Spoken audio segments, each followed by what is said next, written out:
سکینہ نے خود کو زمین پہ گرایا. او میرا غریب الوطن بابا، او میرے پیاسے بابا.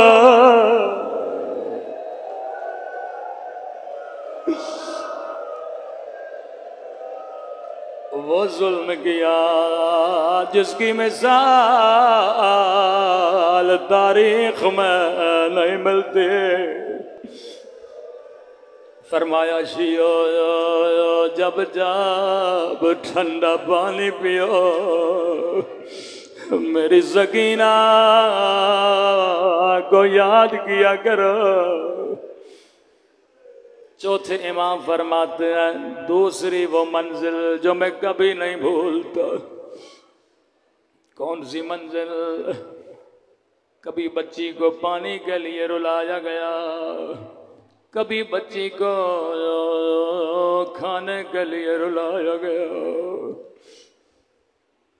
کہا دربار شام ہے، ساری بیویاں کھڑی ہیں، یہاں یہ یزید لئیں اپنے تخت پہ آتا ہے.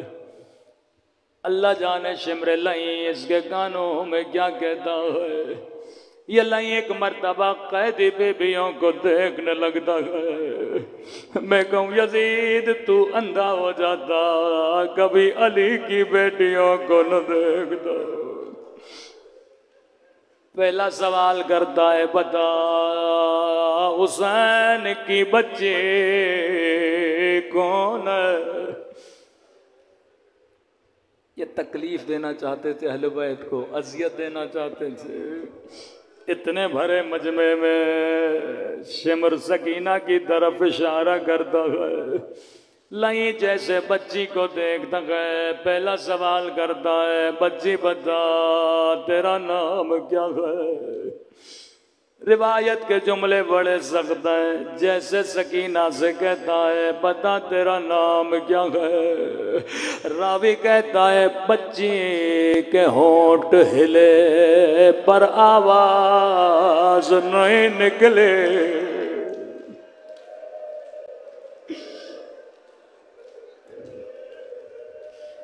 40 سال ایسے میرے مولا خون نہیں روئے. دوبارہ پوچھا میں تجھ سے پوچھ رہا ہوں بتا تیرا نام کیا ہے؟ راوی کہتا ہے پھر بچی کے ہونٹ ہلے پر آواز نہیں نکلی. تیسری مرتبہ غصے میں کہتا ہے مجھے جواب کیوں نہیں دیتے؟ یا امام زین العابدین کی آواز آتی ہے او لئیں بچی بتا تو رہی ہے لیکن گردن کی رسی بڑی تنگ ہے. بچی کی آواز کیسے نکلے؟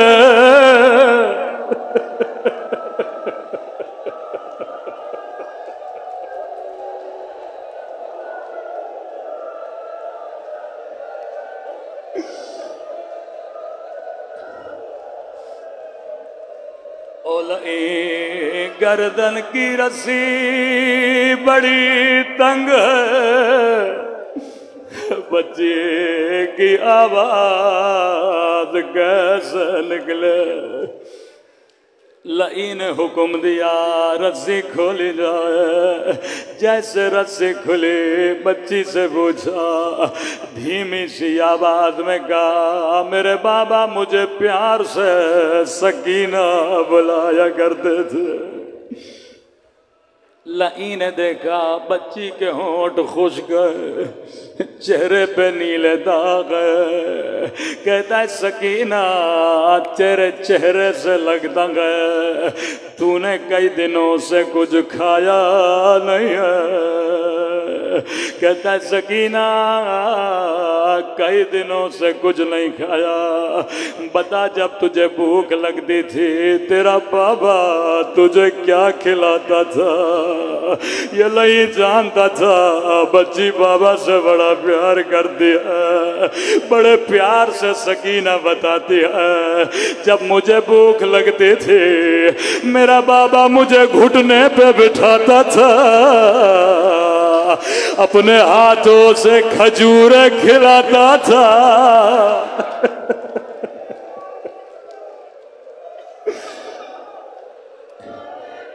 مجھے نہیں پتا آگے پڑھوں یا نہ پڑھوں، لیکن آج نہ پڑھوں تو کب پڑھوں؟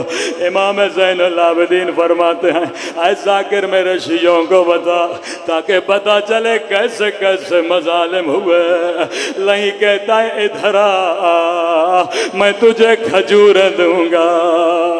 امام زین العابدین کو دیکھا کہ سکینہ چلی جا کہیں یہ نہ کہے ہم نے پوچھا تھا پر بچی نے بتایا نہیں تھا۔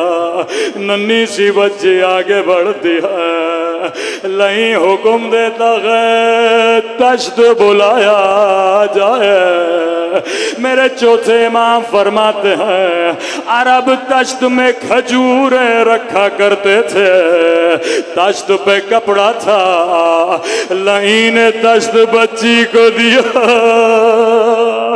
اللہ یہ منظر کسی بچی کو نہ دکھائے۔ بچی نے کپڑا ہٹایا، ایک کٹی ہوئی گردن سر کو سینے سے لگایا۔ او میرا غریب بابا، او میرے پیاسے بابا، بابا تیرے گردن کی رگیں کس نے کاٹی؟ بابا شمر نے مجھے تماچے مارے۔